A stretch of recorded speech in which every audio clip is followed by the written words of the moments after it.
Welcome to the Local Anxiety Podcast. My name is James. This is episode number 8, in which I talk about avoidance and the impact it has on ourselves and others.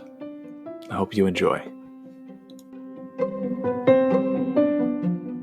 So, I was given an amazing topic from a friend of mine.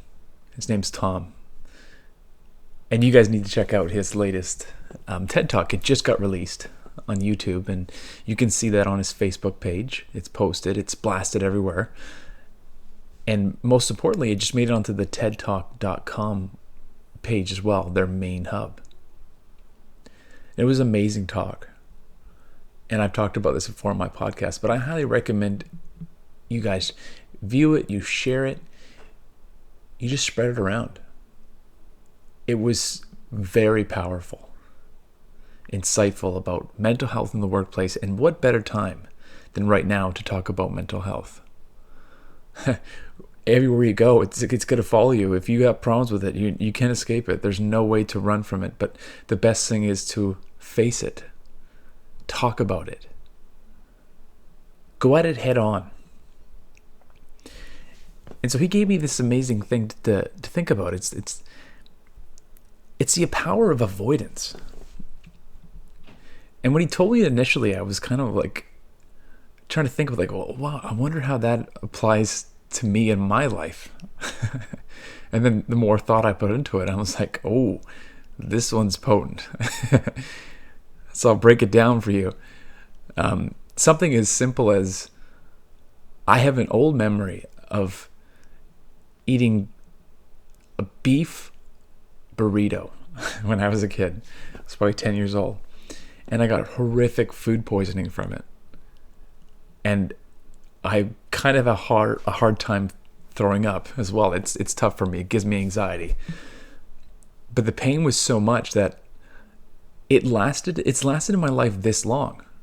This was over 20 years ago, and the memory is still there.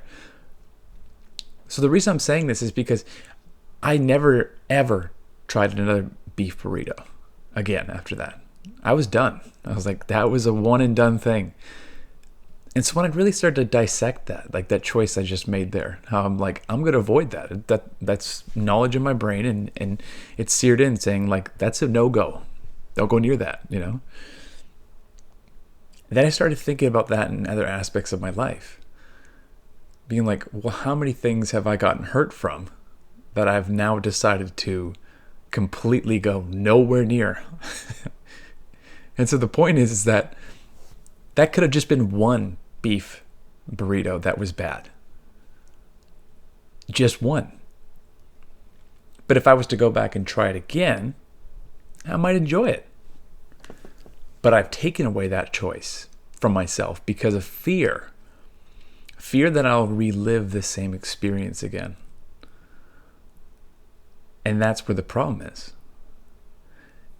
I started looking around at all the other things in my life that I've chosen not to revisit because the first experience was so poor.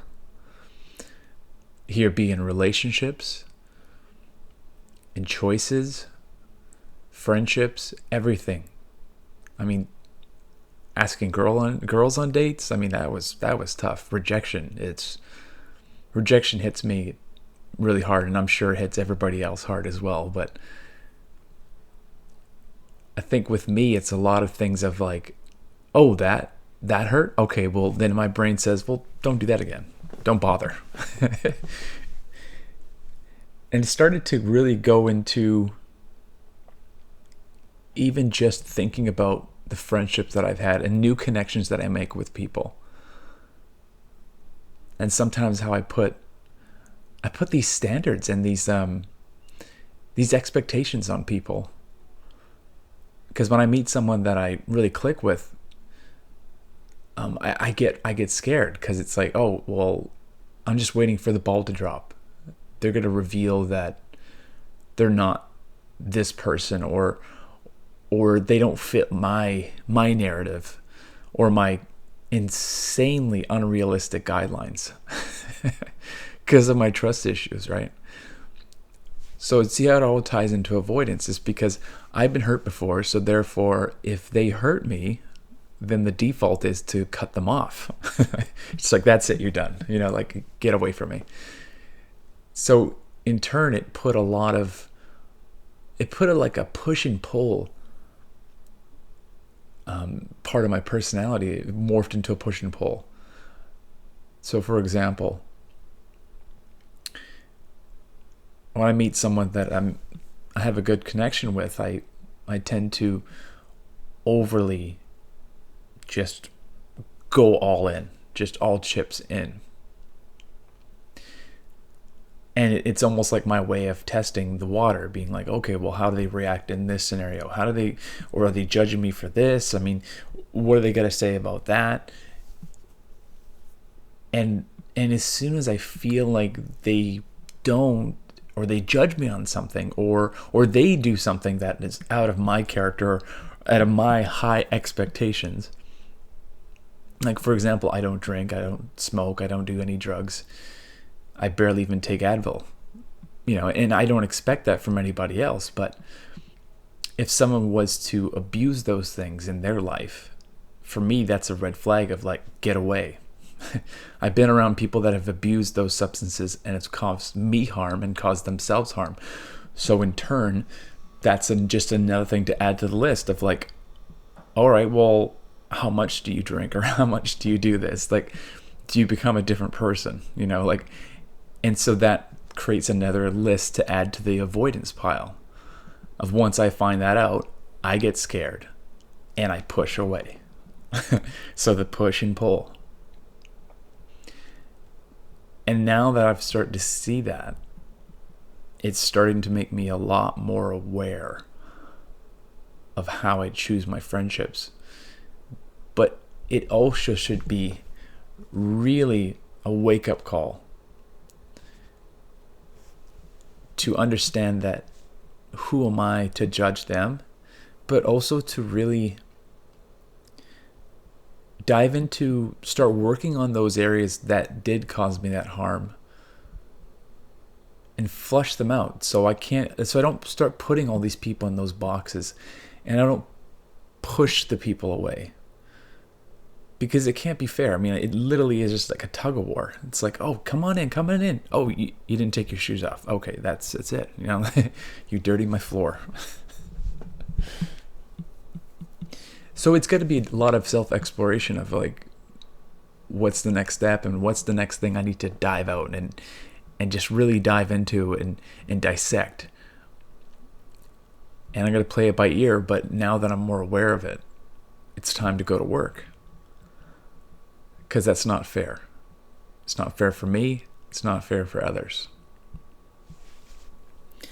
So since this is so new, I mean, I wish I had a lot more insight to tell you, but one of the biggest other things that I struggle with is texting.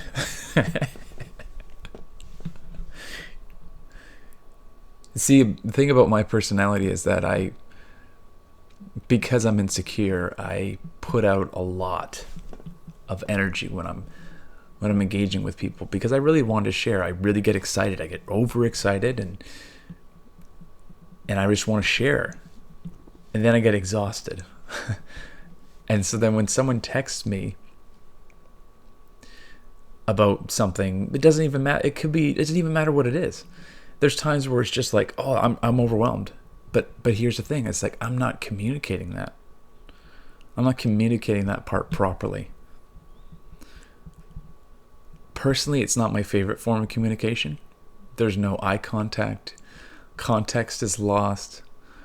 I read into things wrong all the time.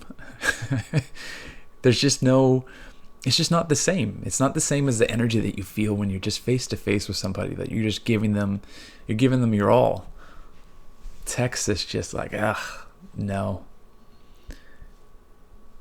And so I haven't communicated that with the people I'm close with. There's been people that I haven't gotten back to for days.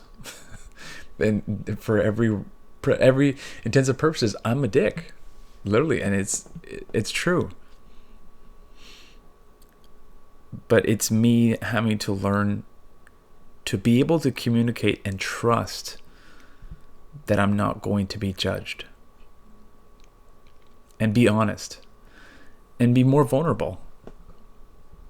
And that's truly the gift that I can give to people, is to let them in on more aspects. Because it's my defense mechanism is to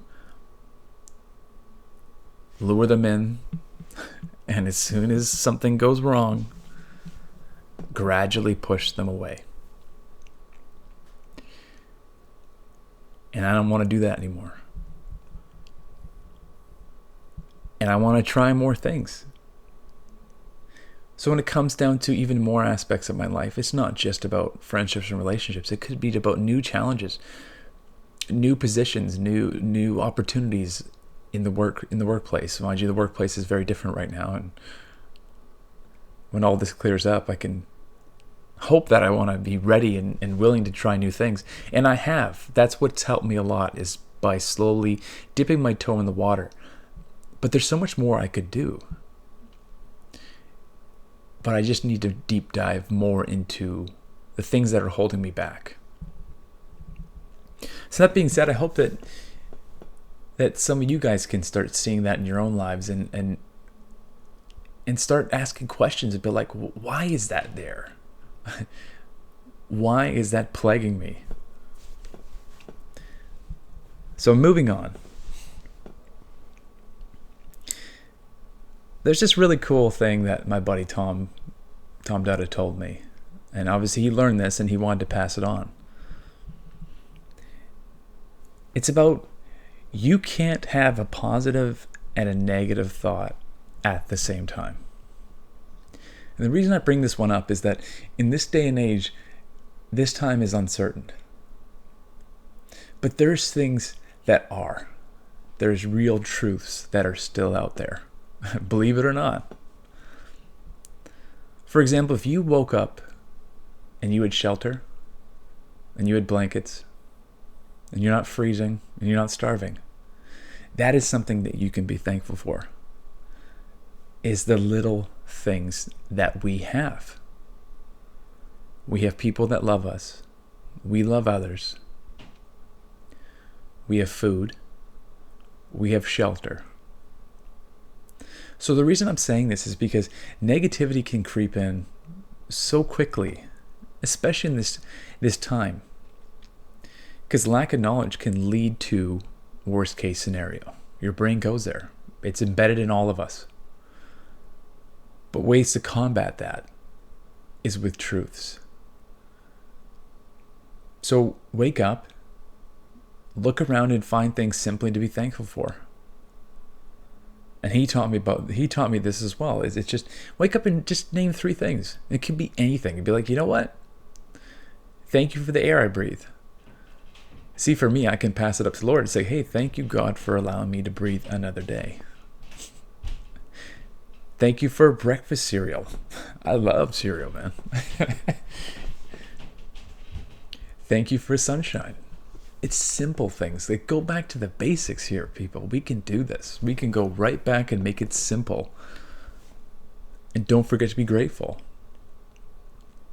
And know that we're going to get through this time. This time will pass. We need to use wisdom. We need to use wisdom in this time.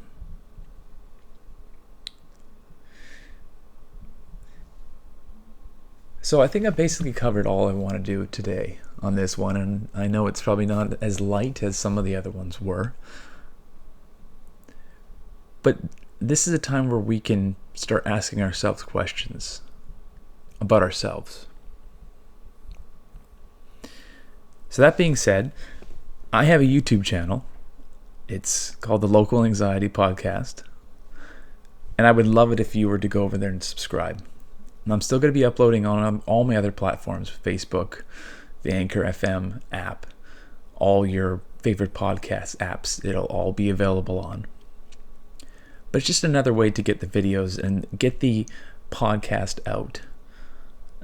So I would really appreciate if you were to go over there and subscribe. It's going to be posted on all my social media, so you can just click the link. Just go hit subscribe, and and rate and comment if you can. That would really help. Thank you very much. Take care and stay safe out there.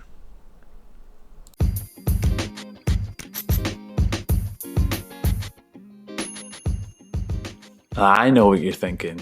You didn't think I had access to beats. Well, I do. Well, I hope you guys enjoyed this week's edition of the Local Anxiety Podcast. I look forward to seeing you guys soon. Take care.